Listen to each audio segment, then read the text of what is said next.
მოგესალმებით, ეს არხი გუჯას გარაჟია და დღეს ჩვენ განვიხილავთ Porsche Boxster-ს. პირველ რიგში ძალიან დიდი მადლობა მინდა გადავხადო ლუკა კოლიანს ესეთი მაგარი საჩუქრისთვის.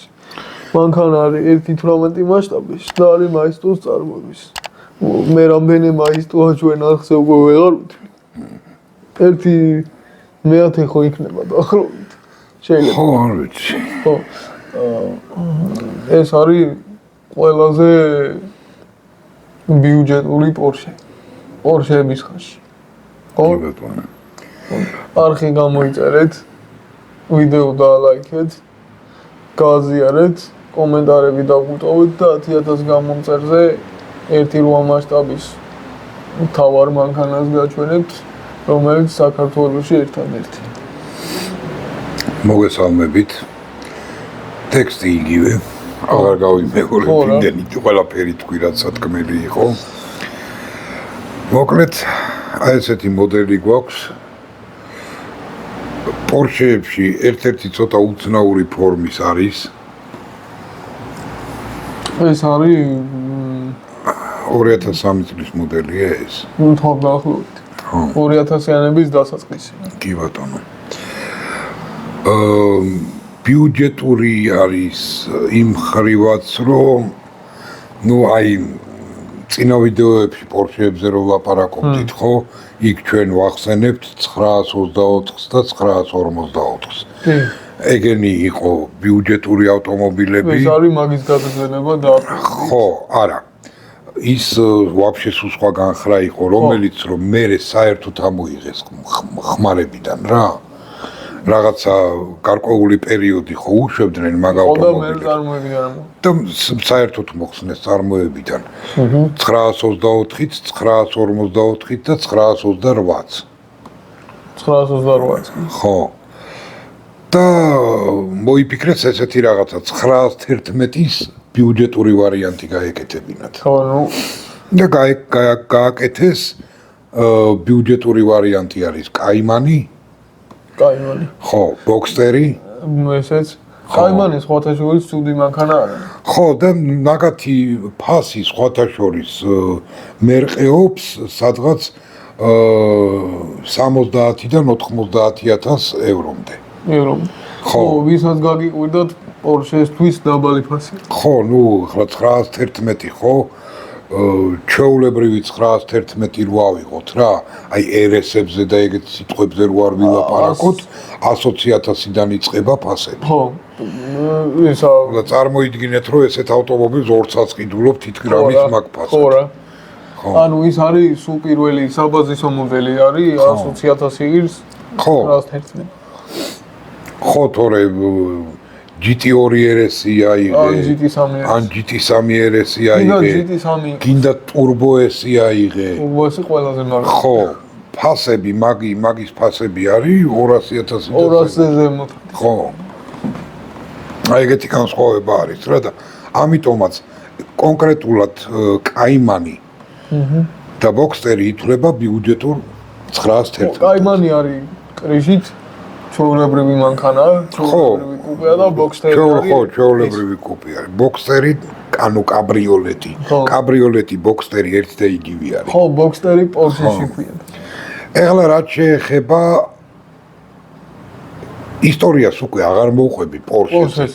ხო, Porsche-ს ისტორიას აღარ მოვყვები. ხო, მაგიტო. ეხლა მოვყვები აი ამის ისტორიას. კაბრიოლეტის. ისტორია რა ეხლა? საიდან წამოვიდა სიტყვა კაბრიოლეტი. ხო, ეგ მეც მაინტერესებს. ეგ ჯერ კიდე მანქანები საერთოდ არ არსებობდნენ, როცა რომ პირველად სიტყვა კაბრიოლეტი გამოიყენეს. ეგ ისტორია მოდის საფრანგეთიდან. 19 საუკუნის დასაწყისიდან მოდის სხვათა შორის ისა სუნამოებიც იქ დაიბადა. ხო.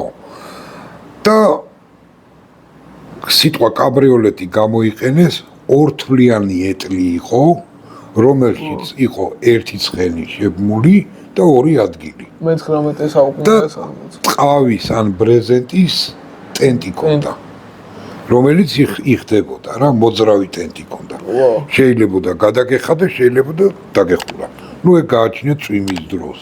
რა თქმა უნდა, ან ცხულვარე მზის დროს. ხო, როგორც მოგინდებოდა. ხო, ნუ ეგ მგზავრს გააჩნდა რა და მართავდა მეეტლე. ხო, რა თქმა უნდა. ხო. და მაგიტომაც არის, რომ ნუ კუპე ვერსია უკვე ვიცით, რასაც ნიშნავს, ორადგილიანია. ხო, და რომელსაც ის არ აქვს, რა ქვია. და კარგა. ტარგა вообще ცალკე თემა არის. ტარგა არის გაძლიერებული კაბრიოლეტი, ხო? ხო, ანუ ტარგას ხო, მართლა ტარგა განსხვავებული რით არის კაბრიოლეტის და ბოქსტერისაგან. ის ხო აქვს, აი ეს ისა. კინა რა? რკინის ისა გამაძლიერებელი. კარგას. ხო. აუცილებლად უყენია მან შუშა. ეგ ვიცი. უკანა საკარემინა რა. ხო. ხო. და მაგიტომაც ქვია ტარგა. ნუ ეგ გამაძლიერებელი რა ავტომობილის გადაყირავების შემთხვევაში მაღაზე ეცემა და გზავრი არის ასე თუ ისე დაზღვეული. ხო. რაც შეეხება კაბრიოლეტებს. ხო, აი მაინტერესებს. მაგეებს აი სიდენიები ხო აქვს და სიდენიების აი თავის მისაყუდებლის უკან აუცილებლად უნდა ქონდეს ეგ იმაშიც პორშეს რომელიღაცა ვიდეოში წავს. პორშეში არა, BMW-ში. თუ BMW-ში არის, ხო, რომელიღაცაში ხსნი მაგას, რომ აი რკინის გამაძლიერებლები უნდა ქონდეს აუცილებლად. რომ იგივე გადაბრუნების შემთხვევაში, რომ გზავრი და მძღოლი იყოს დაცული.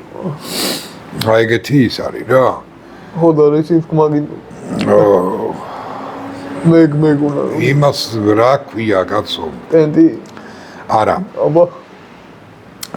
აი სედანსა და გრანდ კუპეს შორის. ღერძი რო არა აქვს. დამატებითი ღერძი. 4-კარიანი ხო არის გრანდ კუპე. ხო. ფანჯარას არკა არა აქვს. მერე? მარტო შუშა ამოდის. უსტოიკო კარებს და. ხო, აი სტოიკები არა აქვს რა. ქართულად როგორ ქვია არ ვიცი მაგას, მაგრამ. ხო, მაგის ხმა მინდოდა რა და იგივე აი ტარგა განსხვავება ეგ არის, რომ აი ეგ სტოიკები აქვს, ოღონდ თლიანი არის, ერთი დიდი სტოიკა არის, რომელიც რომ სახურავის ფუნქციასაც აწვდის. მაგას ქართულად რა ქვია კომენტარებში დაგვიწერეთ, მაგრამ მაინტერესებს ქართულად და ჩემი საყვარელი მანქანა, რომელსაც სტოიკები არ აქვს. კარებს ვიცი რომელი? 124 Mercedes კუპე. ეგ კუპე არის, ეგ ჩვეულებრივი. ხო, მაგრამ ყველაზე ლამაზად არის გაკეთებული. ხო, თორე ის რო არის, CLS-ი რო არის. ეგ არის უკვე გრანდ კუპე. ეგ არის გრანდ კუპე და მაგასაც სტოიკები არ აქვს, სხვათა შორის მაგარი მანქანა. ხო, იგივე BMW-ს მე-6 სერია რო არის გრანდ კუპე. ხო, მაგასაც სტოიკები არ აქვს და ფანჯარაზეც ისინი არ აქვს, არკები არ აქვს. ხო. თორე ეგრე აი Subaru ავიღოთ. რომელი? ის რო არის. მოიცადე Forester-ი. არა. მაიცა? სანდროს მანქანას რა ქვია? Outback-ი, ხო. აი მაგას მაგალითად არკები არა აქვს. ფანჯრებს. ოღონდ გრანდ კუპი არ არის, მაგას სტოიკა აქვს. ხო. არა აქვს. აქვს სტოიკა. 4-კარიანია და შუაში სტოიკა. შუაში ხო. ოღონდ ფანჯრებზე არა აქვს არკები. ფანჯრებზე არა. და ეგ ვაფშე უნივერსალია. სხვა კლასი არის. მოკლედ აი ეგეთი სხვაობები არის რა და რაც შეეხება ავტომობილს. ხო, მას? ხო. რამოდენიმე ვერსია არის სიტყვა სახელი რა იმისი კაბრიოლეტის. ხო. ნაირსახეობა უფრო სწორად. ხო, გავიგე რა. კაბრიოლეტიც ერქვა, ფაეტონიც ერქვა. ფაეტონი როგორი თემა იყო იცი? ეს ხო არის 2-ადგილიანი. ფაეტონს ეძახდნენ 4-ადგილიანს. არა, ეხლა ფაეტონი ვაფშე სხვა მანქანასაც ქვია. არა, ეგრე ხო Volkswagen-ს ქვია ფაეტონი, კი ბატონო. მაგრამ ის უბრალოდ და ვაფშე სახელი ფაეტონი ხო იცი საიდან წამოიტანეს? ეგ მითოლოგიიდან არის წამოღებული. ვა, მართლა? ბერძნული მითოლოგიიდან არის ფაეტონი სიტყვა. ისე მაინც რო ეტყობა რომ პორშეს ხელი აქვს. ნო. ამ მანქანაში ფორმა პორშესგან ისმის, ანუ შეცვლილი არ არის. ხო, ნუ ეხლა რა არის, იცი? 911-ის ვიზუალი. ხო. ჩვენ ხო 901-იც აგვაქვს. კი. მოდელი და GT3-იც აგვაქვს. ვისაც გაინტერესებს. ხო. თუ ყველა ვიდეო არ ამონათ პორშესი. ყველა ვიდეო დევს რა არცე და ნახე. ხო და თან რატო თქვი ორი მოდელი რა? რითიც 911-ის ევოლუცია რითიც დაიწყო და რითიც მიდის დღემდე რა. 911-ის კი არა, 901-ით ვაფშე პორშე დაიწყო. ხო, გინდაც თვითონ და ვაფშე 911-ის ევოლუცია დაიწყო მაგით. რო 901 დაარქვეს თავიდან და მერე დაარქვეს 911. კუზაო იგივე დატოვეს. ვინც არიცით 911 რატო დაარქვეს? კიდე ერთხელ გავიმეორებ. მაგრამ ორჯერ უკვე ვთქვი 9-0-ის თემა 0 ეკუთვნოდა პეჟოს. ხო. ამაგის გამო იყო სასამართლოები რა და შეცვლა მოუწიეთ. ო, პეჟო მოუგო სასამართლო და 0-ის მაგივრად ჩაანაცვლეს ერთიანით. და 911 ქვია ეხლა. ხო და რატო აბა? უბრალოდ 911 არ აქვია, 911. 11 ქვია, მაგრამ ეძახიან 911, იმიტომ რომ ამერიკის სამაშველო სამსახური არის 911. ო, როგორ ჩვენთან თავიდან 112-ს იძახდნენ, ეხლა 11 ვარ. ხო, მაგრამ რას ვერ მიხდი, იცი, გერმანელებმა ამერიკის სამაშველო სამსახურის ნომერი რატო გამოიყენა? არ გამოუყენებიათ საერთოდ კაცო მაგათმა უბრალოდ თავიანთი ვერსია იმას აქვს. შეიძლება მაგ დროს ის 911 არც არსებობდა. და პროსტა სხვა ის ერქვა. მე წაკითხი რომ მაგიტო დაარქვეს. მაგიტო გააკეთეს რა. ხო, მაგდენი არ ვიცი, ამბობთ. სიმართლე რო გითხრა, ეგ ინფორმაცია არ მომიძია. ხო, არა, მე წავიკითხე და მაგიტო ვიძახე რა. ვინც სწორად იცის შეგვიძლია დაგვიწეროს რა. კი ბატონო. შენი კომენტარებში შენიშვნებს ვიღებ და ვითვალისწინებთ. ხო, ყურამე შეგვეშალა. ხო. არა, კაი მანქანა რა. ხო, არა, საერთოდ ჯამში ცუდი მანქანა ნამდვილად არ არის. რაც შეეხება აჩქარებას და თუმცა რომ პორშე გყავდეს იაფოთ. ხო. მით უმეტეს რომ აჩქარებას და მაქსიმალურ სიჩქარეს მიახლოებული არის 911-თან. ხო. სადღაც კონკრეტულად ეს მოდელი, ეს 2003 წლის მოდელი, ხო? ამისი აჩქარება იყო სადღაც 4.5 წამი 0-დან 100-მდე და მაქსიმალური სიჩქარე იყო 270 კმ/სთ. ო, ცუდი არა. ხო, დღევანდელი კაიმანი. ხო, აუ, ლამაზია. 3.2-ში დებს. უკვე თუ 3.4-ში დებს. სხვათა შორის დღევანდელ კაიმანს. ხო. დიდი სიამოვნებით ვიყოლებდი ჩემთვის. კი, სხვა ძალიან ლამაზი მანქანა არის, გეთახმები კი. 911-ს ვერ შეედრება, მაგრამ ლამაზი პორშეა რა. თუ იგივე 911 არის, უბრალოდ ცოტა სახეცვლილი აქვს, უკანა ნაწილი აქვს ცოტა განსხვავებული. ხო, ეხლა 911 ვაფშე. აი, როგორც ამ მოდელს რა, ეხლა უკანა მხარე, ხო, აი კადრებში ნახავთ. ხო, კადრებში უფრო კარგად გამოჩნდება რა. სხვანაირი ფორმა აქვს, რა, აი პორშეს უკანას არ გავს იმდენად რა. პორშეს უკანა ნაწილს არ გავს. ხო. თორე ეხლა თანამედროვე კაიმანი რო ავიღოთ, ჩვეულებრივი ის არის. მაგარი ლამაზი არის. და პორშეს ფერი ხო მწვანე? ხო. გინდათ პორშე ბოქსტერი ხო არის თანამედროვეც? იგივეა. პორშეს ბოქსტერის უზავს ნომერი არის 718. ხო, 718 კი ბატონო. და ისა რა ქვია? რაღაცა უნდა მეთქვა. გაიხსენე და თქვი. ხო. კაიმანი არის თან პორშეა თან არ არის პორშე რა. ხო. აი ის არის რა. ბიუჯეტური პორშეა რა, მოკლედ ეგრე რო ვთქვათ. გასართობად კაი პორშე. ხო. ხო, თანამედროვეს მაქსიმალური სიჩქარე აქვს, მგონი 300 ყველაფერი եղება. ხო, ამას ყველაფერი եղება, აგერ. ხო.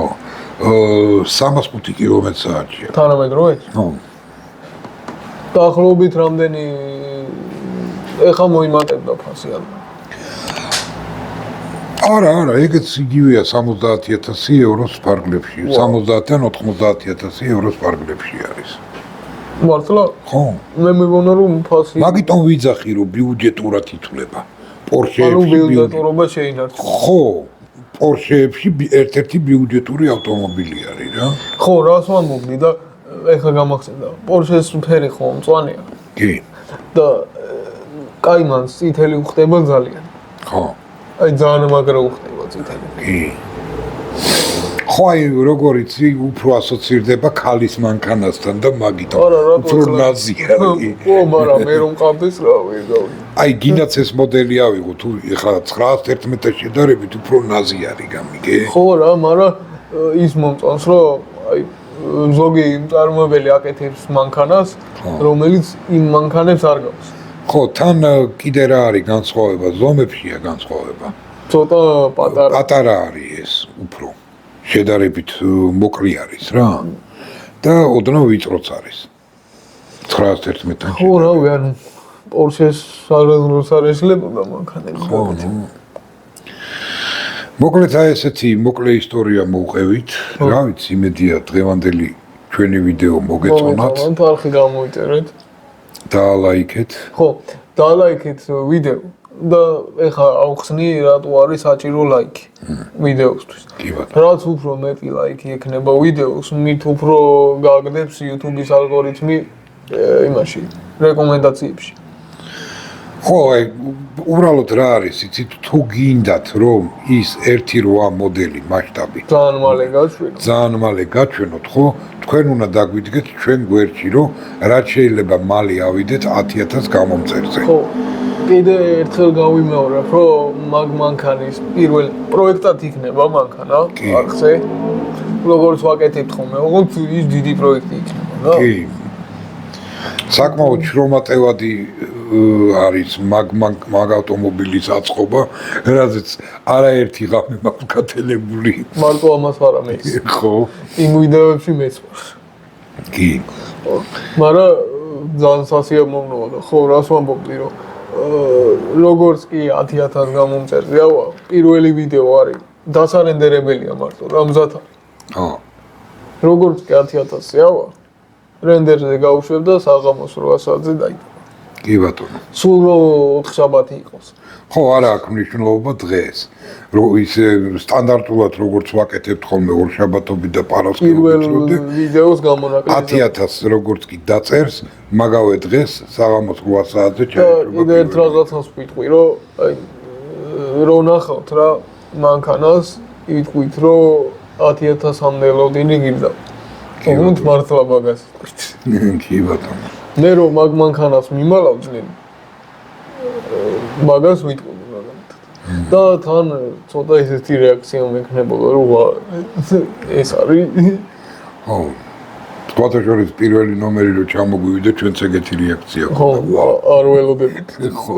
ეგეთი მაგარითი იყო. კარგი, დავანებოთ თავი იმ ავტომობილს, დავემშვიდობოთ ახლა ჩვენს მაყურებლებს. აბა, შემდეგ ვიდეომდე. ხო, არ ვიცი შემდეგი მანქანა რა იქნება. როგორც ყოველთვის. კარგად აბა.